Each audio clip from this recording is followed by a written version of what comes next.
बहनों से एक दो बातें पूछना चाहता हूँ। किसी को गुस्सा आता है?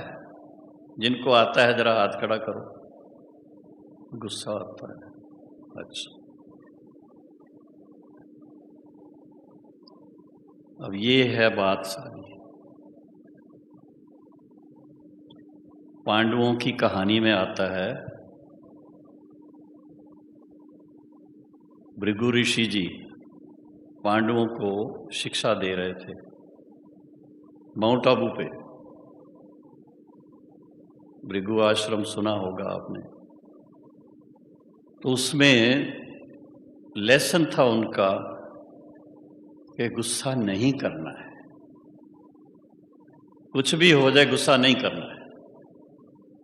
तो पांडवों के 5 भाई, उनमें बड़ा कौन था? युधिष्ठिर।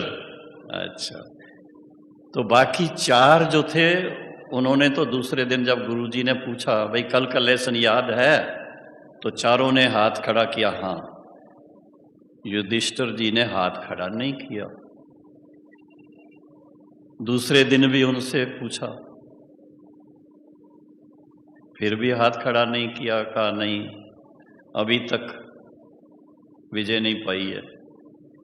ऐसे कुछ दिन बीत गए, 3-4 दिन बीत गए, 5 दिन बीत गए। फिर क्या हुआ था पता है आपको? पता है? गुरु जी को थोड़ा अच्छा नहीं लगा कि इतनी सहज सी बात मैं सिखा रहा हूं और ये अभी तक सीखा नहीं है। एक थप्पड़ लगा दिया। युधिष्ठिर को एक थप्पड़ लगाया। आप सोचो थोड़ा, पांडवों का बड़ा भाई गाल पर थप्पड़ पड़े तो गुस्सा आएगा या नहीं आएगा? उस समय उसने अपने आप को संयम में रखा, गुस्सा नहीं आया। फिर गुरुजी को कहा अब गुस्सा नहीं आता है, अब आगे बताइए। ठीक है? तो बहनों, आप सब क्या हो? ब्रह्मा कुमारी हो। ब्रह्मा कुमारी बहनें किस बात के लिए मशहूर हैं? किस बात के लिए मशहूर हैं? सिर्फ सफेद साड़ी पहनने के लिए? नहीं। अच्छा, ये बताओ, आज से जो गुस्सा नहीं करेंगे वो जरा हाथ खड़ा करो। जो नहीं करेंगे सचमुच, मन में भी नहीं आए, हिम्मत से काम लो।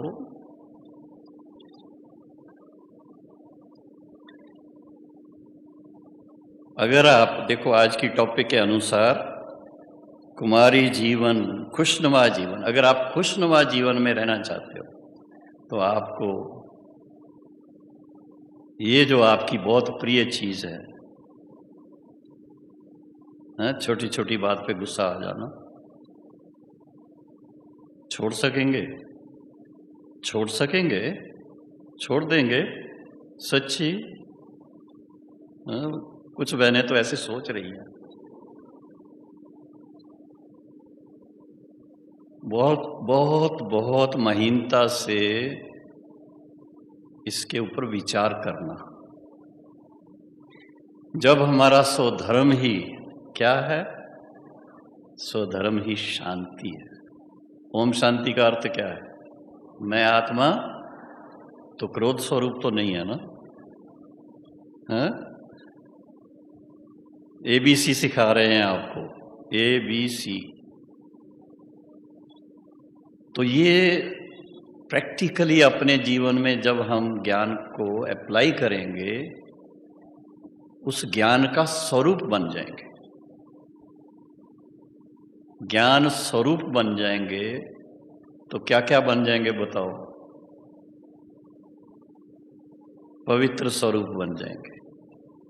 ठीक है?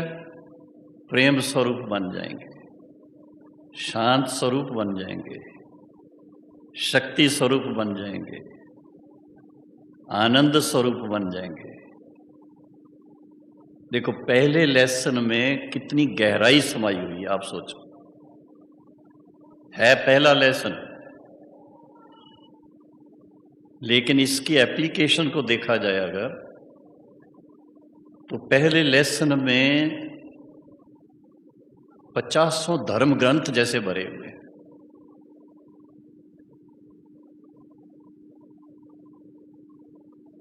ऐसी कहानियां सुनते हैं, बड़े बड़े संत महात्माएं खोज में निकलते हैं। भाई क्या खोज रहे हो? सुना होगा ना, कोई का दरवाजा खटकाया तो अंदर से आवाज आई, कौन है? तो जवाब दिया, यही तो मैं जानने के लिए आया हूं। तो ये पहला लेसन जो है, जिसने पक्का कर लिया वो सदा खुश रहेगा। क्यों? अपनी जैसी सिमरती होगी उसी अनुसार वृत्ति भी बन जाती है, उसी अनुसार दृष्टि भी बन जाती है, उसी अनुसार वाणी भी बन जाती है। तो ये अगर पहला लेसन हम पक्का कर लें, भट्ठी में जो शुरू की भट्ठी, जिसको दादियों की भट्ठी कहते हैं, थी तो उस समय दादियां भी आपके जैसी छोटे लाइफ में थी, कुमारियां थी। जानकी दादी, उनकी बात अलग है।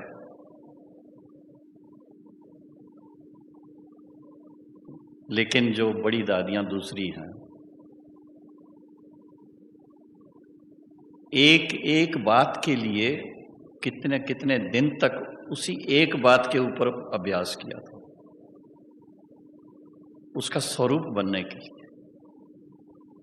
ये जो 14 वर्ष की तपस्या की उस समय शुरू में इतनी दादियों ने या इतने बड़े भाइयों ने, उसका और कोई कारण नहीं था।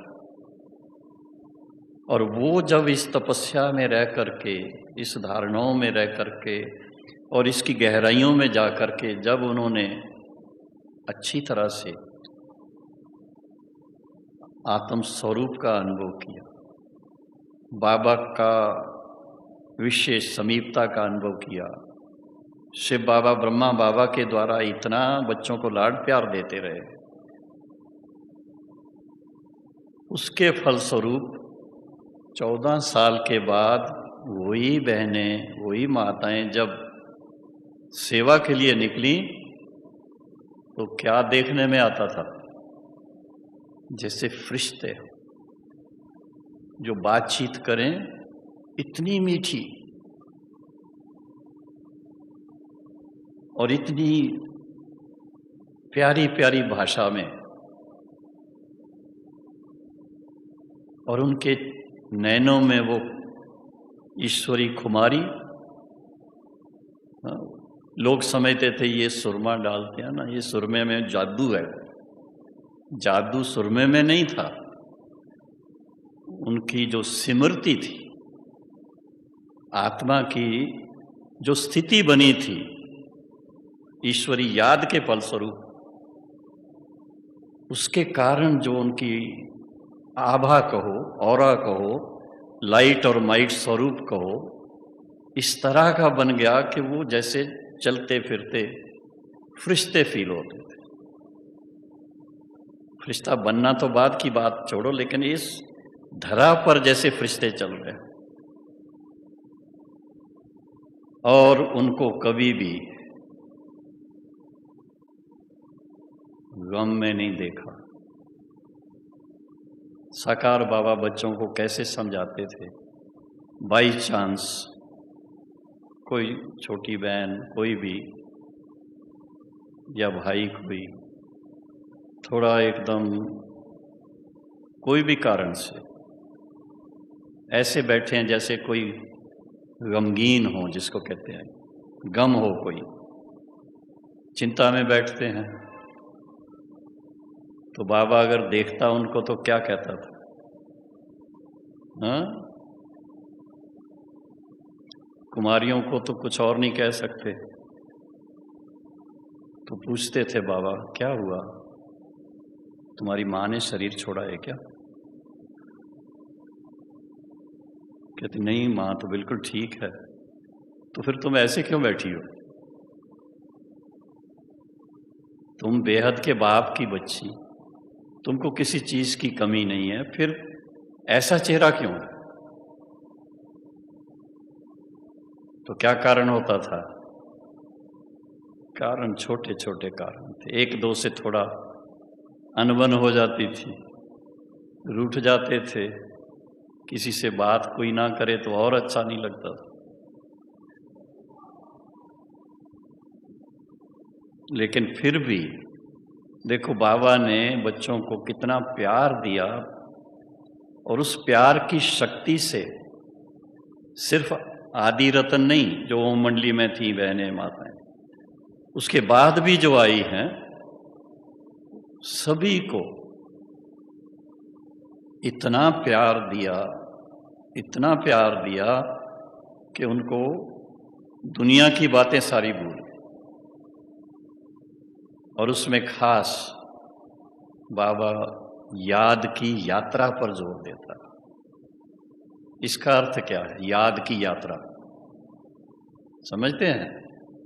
याद की यात्रा अर्थात जब हम बाबा की याद में मन लगाने लगते हैं, तब से लेकर के एक प्रकार की ये यात्रा शुरू हो जाती है। किस बात की यात्रा? जो इस समय हमारी स्थिति है उससे रिफाइन होते होते संपूर्ण स्थिति की ओर प्रस्थान करते जाते हैं। यात्रा शब्द जो पढ़ा ना, याद की यात्रा, इसीलिए पढ़ा है। तो बाबा ने इतना एक लक्ष्य रखा सब बच्चों के लिए। आप सोचिए किसी के 2-3 लड़कियां होती हैं घर में तो कितना उनको चिंता हो जाती है, होती है या नहीं? लेकिन बाबा ने कहा नहीं, मेरे बच्चे हैं ये। बहनों को भी बच्चे कहते थे, आत्मा रूप में सब बच्चे हैं। तो बच्चे, और किसके बच्चे? भगवान के बच्चे। और वो सदा खुश ना रहें तो बाकी क्या? जीवन क्या फिर? उसका आधार क्या है? सदा खुश रहने का आधार है अगर ज्ञान को ठीक रीत से गहराई से समझ लिया, धारण किया, और उसके साथ में ईश्वरी याद में मन को टिकाना अच्छी तरह आ गया, तो बाबा की याद के बल से अशांत करने वाली बातें सब खत्म हो जाती। तो खुशनुमा तब रह सकते हैं जब जीवन में कोई भी नेगेटिविटी ना हो।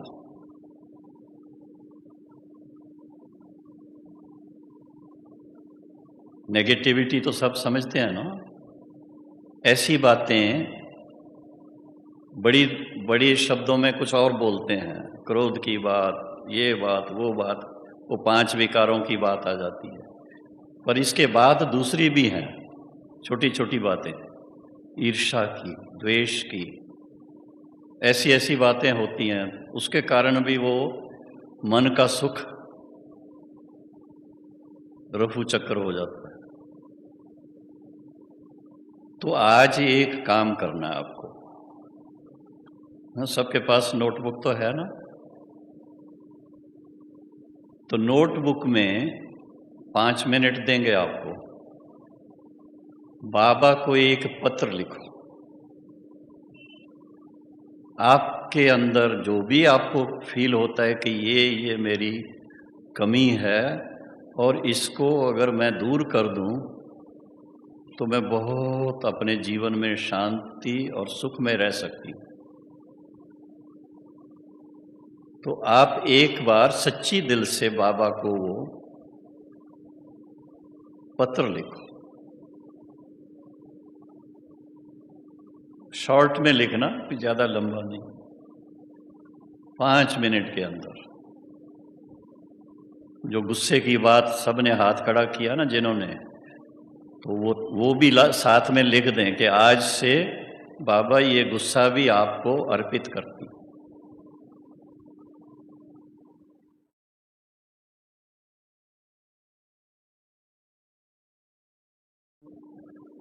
लिख के पूरा किया सभी ने? अच्छा, थैंक यू।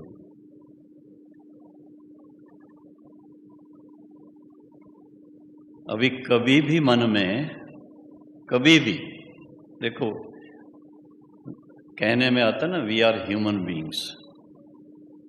अभी बने नहीं या फरिश्ता या देवता, अभी भी ह्यूमन बीइंग है। पुराने संस्कारों के कारण कभी फिर से क्रोध भी आ सकता है, लोभ भी आ सकता है, मोह का भी ख्याल चल सकता है। बड़ी बात नहीं है, लेकिन आप देखेंगे कि आपको उस समय अंदर से आएगा कि ये तो नहीं होना चाहिए मेरे मन में, ऐसा तो नहीं आना चाहिए। फिर क्या करेंगे?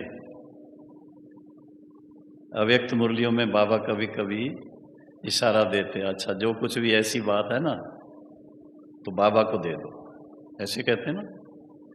तो क्या करना चाहिए फिर? संकल्प से भी दे सकते हैं, बाबा के साथ रूहान करते, बाबा ये तो मैंने आपको दे दी ना, फिर क्यों ये मेरे पास आ रही? मैंने तो गुस्सा आपको दे दिया, फिर मेरे को क्यों आ रहा है? छोटे बच्चे जैसे बात करते हैं, तो उसकी रिजल्ट क्या मिलेगी? आपके वो जो संकल्प चल रहे हैं उसके बीच में आपने बाबा को ले आया, तो बाबा सर्वशक्तिवान है, बाबा बीच में आ जाता है तो वो आपकी बात खत्म हो जाती है। कितना टाइम लगेगा? 1 सेकेंड। तो जब कभी भी कोई कमजोरी का संकल्प आए, फट से बाबा को इमर्ज करो अपने मन में, और उस समय बाबा के साथ दिल ही दिल में बात करो। ऐसे ही नहीं कहते रहते हैं बाबा दिल आराम है, दिल को आराम देने वाला है। और दिल को आराम कब मिलता है? जब ये आलतू फालतू बातें हमारे मन में ना रहें, तब आराम मिलता है। अगर हम ईर्ष्यावश कुछ सोचते रहेंगे, किसी ने कुछ थोड़ा आपके साथ व्यवहार ठीक नहीं किया तो गुस्सा आता रहेगा, ऐसी ऐसी बातें जब आएंगी ना, वो परीक्षा की बातें हैं। और उस परीक्षा में पास होने का एक सहज साधन है, बाबा को देते रहो। जो कुछ ऐसी बात आए बाबा को संकल्प से देते रहो। अगर फिर भी आती है तो चिट्ठी लिख करके बाबा के लिए भले अपने पास ही रखो, क्योंकि कई बार लिखने वाले हमेशा डरते भी हैं कि कहीं मेरी ये बात दीदी ना पढ़ ले, बड़ी दीदी ने पढ़ ली तो क्या कहेंगी मुझे। अभी तक ऐसा होता है। वैसे तो बड़ी दीदी माना ही आपको प्यार देने वाली है, गाइड करने वाली है, डरने का कुछ नहीं है उसमें। लेकिन अगर डर भी लगता है तो फिर इसका तरीका क्या? अपने आप को कुछ बनाने का तरीका क्या? अपने आप को परिवर्तन करने का तरीका क्या? तो उसका सहज तरीका है ये, शिव बाबा को अपने समक्ष, ब्रह्मा बाबा को और शिव बाबा को अपने समक्ष मन में देखते हुए सच्ची दिल से बाबा को सुनाओ, लिखो, और फिर रोज अपनी चेकिंग करते रहो। सोने से पहले थोड़ा ये करना चाहिए, तो लाइट होकर के सो जाएंगे। सुबह उठते ही बाबा से गुड मॉर्निंग करते हैं, तो मुस्कुरा करके बाबा को देख करके कोई नया शुभ संकल्प करते रहे, तो देखो कितनी नवीनता आ जाएगी लाइफ के अंदर। धीरे धीरे धीरे धीरे आपका चेहरा कैसा बन जाएगा? हाँ, देवताओं जैसा। देवताएं सदा मीठी मुस्कान वाले होते हैं। आप कहेंगे इतना सहज है क्या? हाँ, बहुत सहज है। जब आपने रोने वाली बात, दुख देने वाली बात, उसका त्याग कर दिया, आपके पास तो वो रही नहीं, जब कभी मन में संकल्प आए तो कहो बाबा ये क्या, मैंने तो आपको दे दिया ना, और वो भी हंसते हंसते कहो, चाहे कितनी बड़ी बात हो, हंसते हंसते कहेंगे तो आप लाइट हो जाएंगे। है छोटी छोटी बातें, लेकिन बहुत महीनता से देखा गया है। इतने तक आना चाहिए कि हाँ, कभी आप सुनेंगे मन तक भी कोई नेगेटिव बात टच ना करे, मन तक संकल्प में भी ना आए। तो उसका सहज तरीका क्या है? सहज तरीका है अपने सच्चे स्वधर्म में टिके रहना। उसकी स्मृति अपने आप को रखनी है कि मेरा स्वधर्म क्या है। स्वधर्म है ही सुखमय जीवन। बस मैं हिंदू हूं, मुस्लिम हूं, ये नहीं। मेरा स्वधर्म है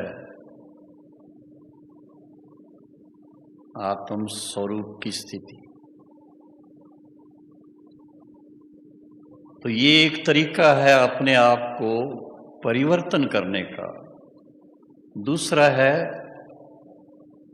हमेशा, अभी ये बड़ी बात है, थोड़ी मुश्किल लगेगी आपको, हमेशा जैसे अव्यक्त बाबा की मुरलियां आप सुनते हैं या पढ़ते हैं, कोई भी बात होती है तो अव्यक्त बाप दादा के मुख से कभी आप नेगेटिव बात नहीं सुनेंगे,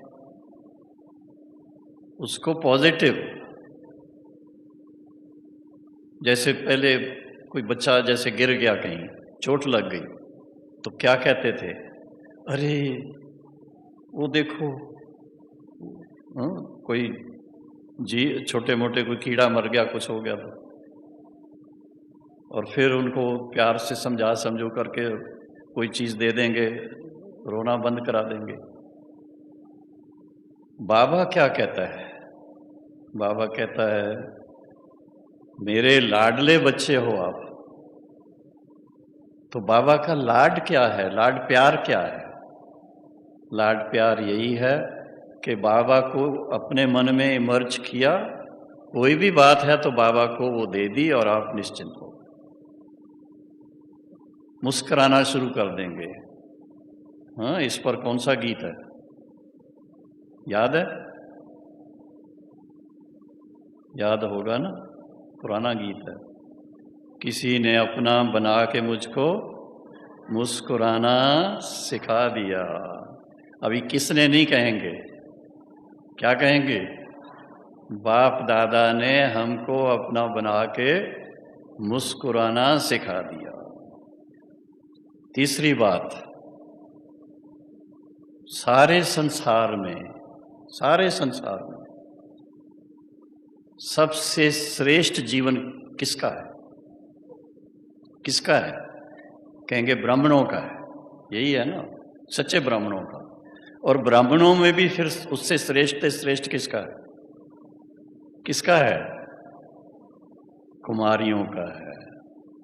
तो कुमारी होने का बहुत फख्र चाहिए आपको। सिर्फ इतना ही है कि अब कुमारी से क्या नाम पड़ जाएगा? ब्रह्मा कुमारी। ब्रह्म कुमारी नहीं, ब्रह्म में नहीं रहना, ब्रह्मा कुमारी है, ब्रह्मा की बच्ची है। तो ब्रह्मा पिता सारे विश्व का पिता है। और फिर इसके साथ में एक चीज अगर आप कर सकें तो, मैं अपने अनुभव से बता रहा हूं, सवेरे किसी भी हालत में तकलीफ कभी होती, कोई बीमारी होती, नींद से उठ नहीं पाते हैं, पर जब भी नींद से उठो बाबा से गुड मॉर्निंग जरूर करो, मुस्कुरा के बाबा गुड मॉर्निंग, और थोड़ा टाइम बाबा को याद जरूर करो। फिर बुद्धि को भोजन दो। कौन सा भोजन? शक्तिशाली ज्ञान का। तो मुरली थोड़ी सी पढ़ लो। रोज की जो मुरली होती है, साकार हो या अव्यक्त हो, ये दो बातें आपने अगर की तो सारा दिन आपका देखो कितना सुंदर बीतेगा। खुशनुमा जीवन माना एक दिन की बात नहीं है, जीवन की बात है। तो खुशनुमा जीवन का आधार क्या? एक तो कोई पुराना बोझ नहीं रहना चाहिए, वो योग बल से भस्म करना है। दूसरा, 5 विकारों के कारण अभी कोई उल्टी सुल्टी बात नहीं होनी चाहिए, नहीं तो फिर आप सदा ही स्ट्रेस में रहेंगे। कई बार ऐसा मैं सुनता हूँ, ब्रह्मा कुमारी बहनें कोई कारण से, तबीयत के कारण कभी, तो उनको स्ट्रेस होती है, उसके लिए हेल्प ले लेनी चाहिए, बड़ी बहन जी से ले लेनी चाहिए, उसमें कोई हर्ज नहीं है। लेकिन स्ट्रेस में कभी नहीं रहना। कभी बीमारी भी आ जाए तो मैं प्रैक्टिकली देखता हूँ, हमारी दादी प्रकाशमणि जी, उनको एक बार उनका ऑपरेशन हुआ था बॉम्बे में, हाइटस हर्निया का, और ऑपरेशन के बाद दर्द काफ़ी होता है। जब तक उनको वो दर्द की मिटाने का इंजेक्शन दें तब तक तो डॉक्टर पूछता था, दादी कैसे हैं? ठीक हूँ। दर्द नहीं है? तो क्या कहेंगी? थोड़ा सा है। ऐसे करके बोले, थोड़ा सा है। और दादी के हॉस्पिटल के रूम के पास एक दूसरा था भाई, कोई वो जोर जोर से चिल्ला रहा था। अभी उसका ऑपरेशन होना था तो नेचुरली पहले होगा दर्द ज़्यादा, तो भी डॉक्टर उनको दादी की मिसाल दे रहा था, अरे भाई तुम्हारा तो कोई अभी ऑपरेशन हुआ ही नहीं है, तुम पहले ही इतना चिल्ला रहे हो। दादी जी को देखो ना, जिसका ऑपरेशन हुआ है वो बिल्कुल मुस्कुरा करके कह रही हैं थोड़ा सा दर्द है। तो किसी चीज को, चलो ताली ना बजाओ अभी, किसी चीज का भी कोई अगर बात हो तो क्या कहा जाता है? राई का पहाड़ नहीं बनाओ। सुना बाबा ने एक शब्द क्या यूज किए हैं? पहाड़ को रुई बना दो। रुई बना दो और फिर उसको उड़ा दो, बस। कई बार ऐसा होता है, कोई घटनाएं घटती है ना, वो घटनाओं का ही वर्णन करते रहेंगे।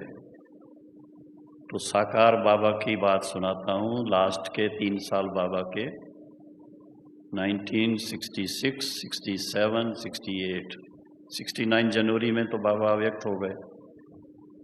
तो बाबा के मन में ये आता था कि मुझे 8 घंटा रोज तपस्या करनी है, हर समय बैठ करके नहीं, बीच बीच में, और मुझे वो स्थिति पानी है कि बैठे बैठे शरीर छोड़। अभी आप तो यंग हैं, आपको इस तरह की सोच नहीं चली ज़्यादा चाहिए, लेकिन बाबा की बात ये बताना चाहता हूँ कि बाबा को समय की वैल्यू थी कि इस ही जीवन में मुझे संपूर्ण बनना है, इस ही जीवन में नर से श्री नारायण पद पाने के योग्य बनना है, इसी जीवन में मुझे संपूर्ण निर्विकारी मन तक विकारों को जीतना है, और इस ही जीवन में संपूर्ण ज्ञानी तु आत्मा, शक्तिशाली योगी तु आत्मा, वो बनना है, ये लक्ष्य लेकर के। तो बाबा प्रैक्टिकली हम लोगों के सामने मिसाल उन्होंने दिखाया, 8 घंटे आराम करो, 8 घंटे कारोबार करो, 8 घंटे बाबा के साथ मन लगा के रहो। एकाग्रता की विशेषता यह है कि वह हमसे श्रेष्ठ संवाद कराती है, अर्थात विश्लेषण, मौन की गहनता, ज्ञान की पराकाष्ठा, योग का प्रयोग, अडोलता, धैर्य, विश्वास आदि की क्षमता का विस्तार करती है। एकाग्रता में रहकर हम अपने ही भीतर ज्ञान के अनंत महासागर को जान सकते हैं। अतः मन की समस्त गुप्त और सुषुप्त शक्तियों को निरंतर अभ्यास द्वारा प्राप्त किया जा सकता है। एकाग्रता की शक्ति अर्थात मन की शक्तियाँ सूर्य की किरणों की तरह है। जब वे केंद्रित होती है तो रोशनी करती है, एकाग्रता की 3 विशेषताएं। पहली, शक्ति उत्पन्न होती है। दूसरी, धैर्य जगता है। और तीसरी, शक्ति और धैर्य के परिणाम से मनुष्य साहसी हो जाते हैं। एकाग्र मन से मनुष्य कोई भी कार्य अपने मुताबिक बेहतर तरीके से कर सकता है। जब किसी को पढ़ाई करनी हो, अपने जीवन के लक्ष्य को प्राप्त करना हो या कोई अन्य कार्य करना हो, यदि उसका मन एकाग्र होगा तो वह सभी कार्य आसानी से कर सकता है। ये रचनात्मक दृश्य के उपयोग के लिए एक शक्तिशाली उपकरण है, यानी कि विजुअलाइजेशन के लिए ये बहुत ही अच्छी एकाग्रता की अभ्यास की हमें ज़रूरत पड़ती है। लंबे समय के लिए ध्यान केंद्रित कर पाना एक ऐसा कौशल है, यानी कि एक ऐसी स्किल है जिसका लाभ बच्चों को उनकी शिक्षा और दिमाग विकसित करने में प्राप्त होता है। कोई भी लक्ष्य प्राप्त करने के लिए और जीवन में सफल होने के लिए एकाग्रता बेहद ज़रूरी है। एकाग्रता की क्षमता ध्यान में मानसिक निपुणता और मन की शांति प्राप्त करने में महत्वपूर्ण भूमिका निभाती है। एकाग्रता के उपयोग और लाभ और भी अनेक हैं, जैसे कि विचारों पर नियंत्रण, मन को केंद्रित करने की क्षमता, निरर्थक और खराब विचारों से मुक्ति, अपने विचारों को चुनने की क्षमता, बेहतर याददाश्त और बेहतर आत्मविश्वास, प्रबल इच्छा शक्ति और निश्चिंतता, अध्ययन करने और अधिक तेजी से समझने की क्षमता, अंदरूनी शक्ति अर्थात आत्मिक शक्ति पर विश्वास आदि आदि। ऐसी और भी एकाग्रता की बहुत विशेषता है। इसीलिए हमें एकाग्रता का अभ्यास जरूर करना चाहिए, जिससे हमारी मानसिक शांति हो जाती है। एकाग्रता से किया गया कार्य फलदायी होता है।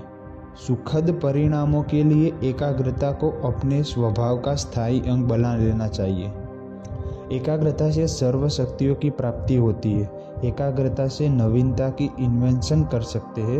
एकाग्रता से किसी भी आत्मा का आह्वान कर सकते हैं। किसी भी आत्मा को दूर बैठे श्रेष्ठ संकल्पों द्वारा सहयोग दे सकते हैं और किसी भी आत्मा के विचारों को या उसकी आवाज़ को कैच कर सकते हैं।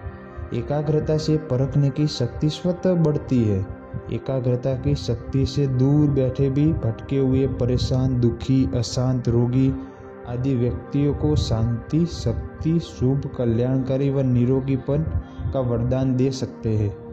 एकाग्रता की शक्ति सहज ही निर्विघ्न बना देती है। एकाग्रता से सर्व के प्रति स्नेह, कल्याण, शुभ भावना, शुभकामना और सम्मान की वृत्ति बनी रहती है। इसलिए हमें एकाग्रता का अभ्यास जरूर करना चाहिए। पहला खजाना है विचार संपत्ति, जो सबसे मूल्यवान खजाना है। संसार में जितनी भी चीज़ें, साधन, वैभव, पदार्थ है, वे सबसे पहले हमारे मन में उत्पन्न होते हैं। मन में विचार आता है, फिर वह चीज़ के रूप में आकार लेता है। तो इस अनमोल विचार संपत्ति को व्यर्थ नहीं करना है। जितनी मन में शांति, शुद्धि और एकाग्रता रहती है, उतनी रचनात्मक और सकारात्मक योजनाएं और कल्पनाएं उत्पन्न होती है। हमें मन की अनमोल विचार शक्ति को व्यर्थ और नकारात्मक चिंतन में लगाकर गंवाना नहीं है। जैसे कि बीती बातों को सोचते रहना, अनावश्यक बातों में माथा मारना और आदि आदि, ऐसी बहुत सारी बातों में हमारी इन सब शक्तियाँ व्यर्थ होती है। इसलिए हमें हमारी विचार की शक्ति, जो बहुत ही मूल्यवान खजाना है, उसको व्यर्थ नहीं गंवाना है। पानी की एक एक बूंद जब भाप बनती जाती है तो वो विशाल बादल का रूप ले लेती है। ठीक वैसा ही परिणाम हमारे विचारों के द्वारा भी होता है। विचार अर्थात विचारों की ऊर्जा भी वाइब्रेशन के रूप में इकट्ठी यानी कि जमा होती रहती है। यदि विचार सकारात्मक होंगे तो संकल्पों की ऊर्जा इकट्ठी होने के परिणाम भी सकारात्मक होंगे। यदि विचार व्यर्थ या नकारात्मक होंगे तो संकल्पों के ऊर्जा जो इकट्ठी होगी उसके परिणाम भी नकारात्मक होंगे। इसलिए हमें हमेशा सकारात्मक और पॉजिटिव रहना चाहिए।